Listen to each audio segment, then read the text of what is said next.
ভুলছে না। চৌকিদারের চৌকিদারির নমুনা ভারতবর্ষের মানুষ দেখে নিয়েছে। বললেই দোষ আফরাজুল জ্বলছে, বললেই দোষ আফরাজুলের মায়ের কান্নার সাথে আমি চন্দ্রিমা ভট্টাচার্য, আমার যদি কান্নার জল মিলেমিশে এক না হয়ে যায়, তাহলে আমার মাতৃত্বকে যে জগৎ ধিক্কার দেবে।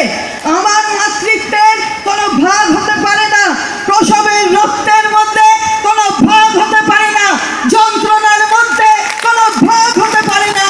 সেই ভাগ যারা করতে চায়, যারা এই বিভাজনের লাইনটা টানতে চায়, তাদের বুঝিয়ে দিন এটা বাংলা। বাংলায় প্রথমে প্রতিবাদ করে অন্যায়ের, বাংলায় করছে নেতৃত্বে মমতা বন্দ্যোপাধ্যায়। বললেই দোষ, বললেই 7 দফার নির্বাচন ভালো, 7 দফার নির্বাচন। আমার আফরাজুল মালদার, আমার আফরাজুল একটা উত্তর নেই। প্রধানমন্ত্রী উত্তর দিয়েছেন কোথায়? যে গ্যাসের দামটা বেড়ে গেছে, যে পেট্রোলের দামটা বেড়ে গেছে, যে ডিজেলের দামটা বেড়ে গেছে, সেই দুর্মূল্য অগ্নিমূল্য পেট্রোল ডিজেল দিয়ে আমি দেখেছি আমার আফরাজুল দাউ দাউ দাউ দাউ করে জ্বলছে আফরাজুল।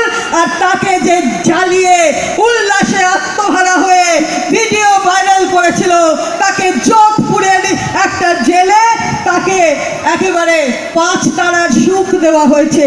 প্রশ্ন করলে আমি দেশদ্রোহী আর আপনি দেশপ্রেমিক। তাই বিজেপি আর না, এই বিজেপি আর না। যদি সারা বছর 5 বছর ধরে শুধুমাত্রই প্রধানমন্ত্রী মিথ্যা কথা বলেন, গুল দেন, যাকে আমরা প্রচলিত ভাষায় বলি, তাহলে ওই গুল সারা ভারতবর্ষের মানুষ দেখছে, চোখে সর্ষে ফুল। তাই ওই বিজেপি আর না, ওই বিজেপি আর না। কেন্দ্রে বিজেপি সরকারকে রাখা যাবে না। যারা ফাঁকা আওয়াজ তোলে বেটি বাঁচাও বেটি পড়াও এর নামে, তাদের আমরা উপযুক্তভাবে বুঝিয়ে দেব ওই বিজেপি আর না। Press the bell icon on the